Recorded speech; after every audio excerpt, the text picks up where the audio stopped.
Hello there everybody, it is me XfreezerBunny. Welcome back to another Sims 4 speed build and welcome to another eco lifestyle build. So recently I've been doing a lot of gameplay and I needed to build a starter home for my sim who was a freelance crafter. Initially I moved him into one of the new apartments at first, but that didn't quite work out because I realized that I wouldn't have been able to use the renewable energy items that come with the pack, so I just decided to build this starter house for him from scratch. And today we're actually in Port Promise, which is the neighborhood that has the industrial footprint. It's one of the neighborhoods in the new world of Evergreen Harbor, and this is the only one that has the industrial environment. So I thought it was really interesting to live in this place and try to see if we can, improve the situation. But this build is actually a tier 2 tiny house, and it is also a fully functional off the grid house as well, and basically the bulk of the family funds for this household was used in purchasing the renewable energy items, because those are quite pricey and you need quite a lot of them to make your electronics work, especially with like the power supply. So you will see me put in a ton of solar panels in just a little bit.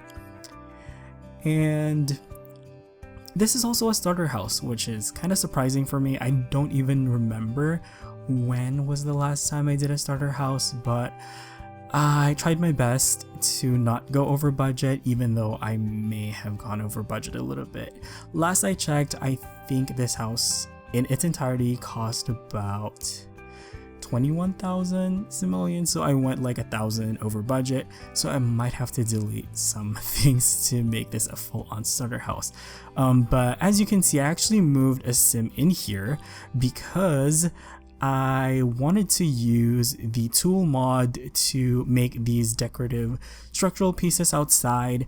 I've used the tool mod in many of my other builds before, but this is the first time I'm actually showing it off in the build itself, because usually I just edit out that footage. But this time I actually moved in a sim in this lot and showed you the process of using it. Yeah, if you want a full-on tutorial, I'll probably put a link in the description and also a link to download the mod. It's by Twisted Mexi, by the way.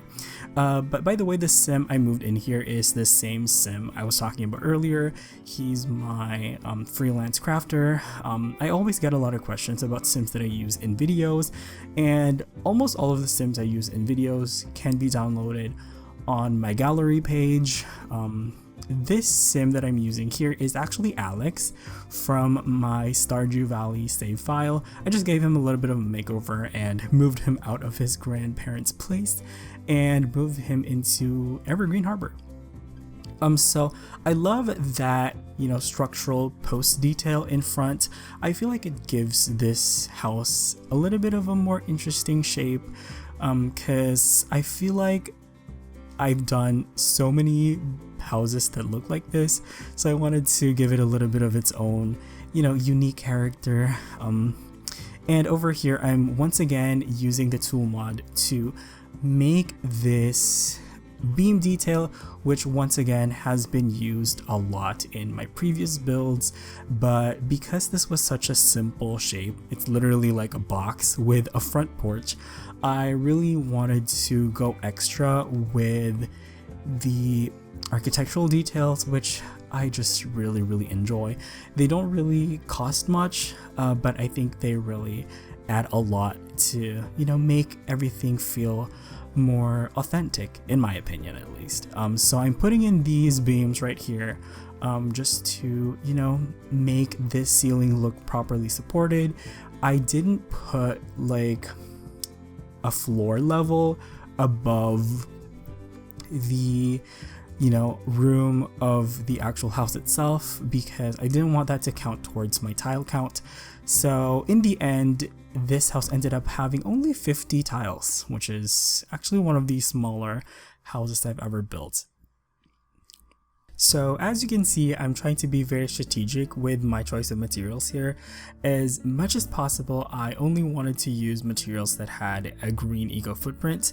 I may have used 1 or 2 wallpapers that had industrial footprint, but overall, I was trying to go green for this build.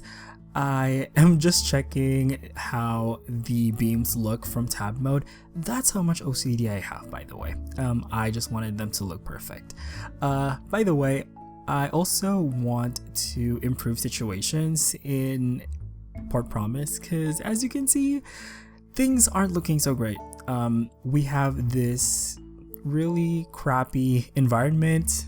We have this haze that's all over town and it's making the Sims sick, and I kind of want to fix that, even though I do like, you know, the change of scenery from, you know, our usual utopian worlds into, you know, kind of like a more smoggy, you know, industrial looking world. But yeah, I do want this house to have, you know, a positive impact into its community. I like though how Eco Lifestyle doesn't really like explicitly say that industrial development is a negative thing, even though it's kind of like an undertone. But I like how they're kind of being very you know, very neutral about that point of view. I really like that, actually, if I do say so myself. So yeah, one thing that I think I would really like to see is all of this energy data visible somehow in game, because at the moment I have no way to tell how much energy, how much water I'm producing, and how much energy and how much water I'm consuming. And that was kind of a pain, because as I was building this, I had to constantly check the mailbox to see if I was producing enough electricity and if I was producing enough water to actually make all of my electronics and plumbing equipment work properly. So I kind of wish they gave us, you know, some sort of graph or like some sort of, I don't know, data for that. Unfortunately, we don't, so we kind of have to have like this guessing game, I guess, which is never fun. Anyway, moving on. This house is actually called Shabby Shack. I actually wasn't sure what to call this. I had a couple of options and I had you guys vote for your favorites, and Shabby Shack won, and I'm really happy because I actually really like that name. It's kind of like a play on Shabby Chic, which is kind of like more of a interior design style that's all about handcrafted furniture and worn out aesthetic, which is definitely the aesthetic that I tried to go for in this build. I definitely wanted this to look a little bit more handcrafted. So for this interior, I actually used a lot of items from Debug, specifically items that are more rustic looking.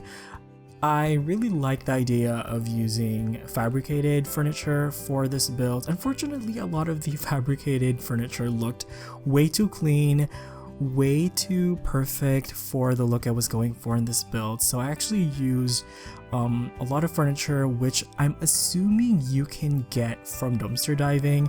I know I've been getting a lot of messages about that futon, that bed right there. I love that bed. I think I'm going to be using that so much in my future builds. It's only right that you guys are excited because I'm also really excited about that, but I actually really like the more worn out looking, you know, items from Debug, so I did go for those. Also, I am using kind of like the cheaper furniture options, especially for like the plumbing fixtures and for the appliances. And that's more of like a gameplay choice because, first of all, we don't really have the luxury of a lot of money to be able to afford everything, and also cheaper items are more likely to break. And I know that doesn't sound like a good thing, but the more an item breaks, the more you're gonna have to repair it, which gives you more opportunities to actually improve your skills and also get repair parts, which are very, very useful for, you know, eco lifestyle gameplay. So yeah, look forward to repairing a lot of these items because I definitely did. I also have been doing a lot of farming as well. It's really funny because I tried raising bugs and unfortunately my first attempt didn't go so well. My grubs all died for some reason. It didn't give me an explanation actually. I think I probably forgot to feed them. I'm not sure if you're supposed to feed them every day or what, but I think I've only fed them like maybe once every 2 days or something. But yeah, that was kind of sad, but I do like how the grubs produce biofuel, which you can actually use as alternative fuels to some of the more industrial, you know, power and water generators. So that's pretty cool. And yeah, right now we're just working on the interior and I just tried to make it really nice and cozy and rustic. I wish I had enough space for that fireplace. That fireplace is just so beautiful. I wish I had enough space for it, but you know, this house is like, what is it, like 8x4? So yeah, it's not a lot of space for a fireplace actually.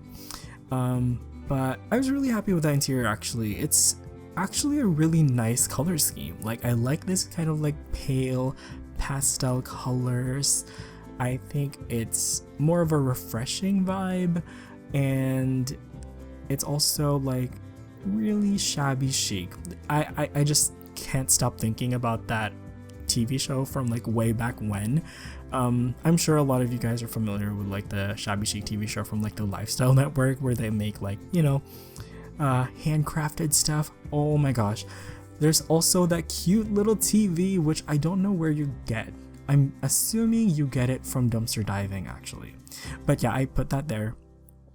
And you can actually use the TV if you have your sim sit on that stool that I put next to the bed. Some of you probably are thinking, why is he putting that there? But yeah, I put that there so that you can actually watch the TV. And I also put a laptop in here because that's kind of necessary so that you can work as a freelancer. Fortunately, I don't know, I might have to find some things to delete.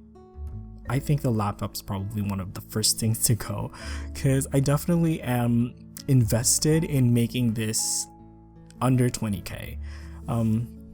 So yes, as per usual, I had way too much space in this build. So I am kind of using these debug items to make the lot that we're occupying right now a lot smaller. And I actually really like what I did here because I basically sectioned off like a third of the lot and just put in a bunch of like shipping containers in there and kind of like pretended like it's not part of this lot.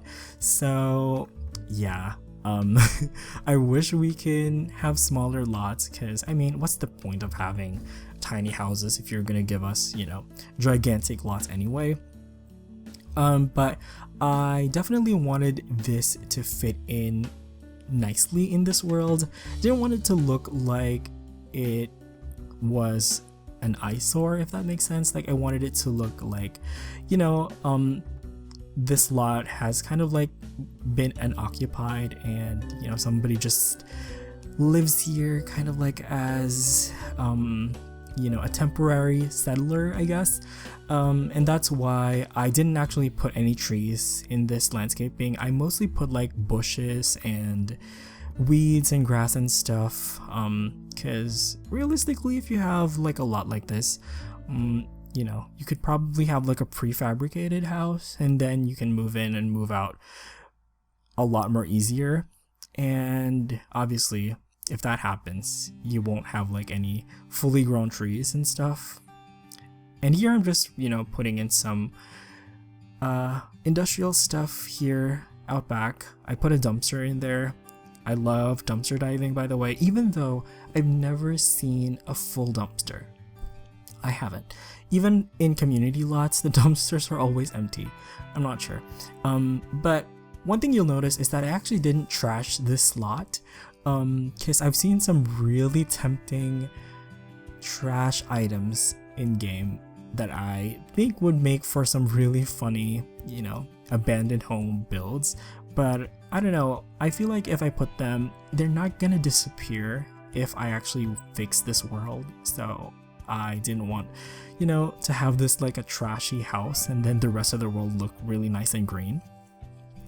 But here I put like a recycling machine and a candle maker. Unfortunately, we can't afford that candle maker, so I will actually replace that because I prefer having that dew collector instead. That actually is really handy. Like, we needed 6 solar panels and 1 wind turbine here, but we only needed 1 dew collector. So I feel like if you use less electronics, you'd probably need less, you know, green energy sources. So yeah, that's kind of like a thing that you're gonna have to weigh for yourself which one you prefer. But instead of having a candle maker machine, I did put in like that bug farm, which is really cute. I'm gonna try to raise bugs and hopefully they'll survive this time. And of course I also put like that cute little laundry wash basin and clothesline. I really love doing laundry.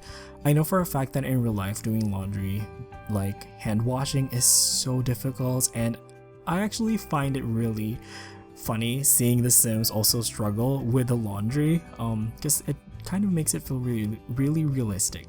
And here I'm just putting in a bunch of weeds and stuff just to make things a little bit more realistic. I wanted this lot to look overgrown, and you know, just some guy moved in here and built this house from scratch. Basically that's the narrative that I wanted to go for. And the best part is a lot of these debug items don't cost anything, so they don't add to the overall lot price, which is always great. But I think that's actually going to be it for this build, so hopefully you enjoyed it, and if you did, please let me know how you thought in the comments below. I just want to thank you all so much for watching. You all have an awesome day. Enjoy the rest of the video, and I'll see you guys next time. Bye bye.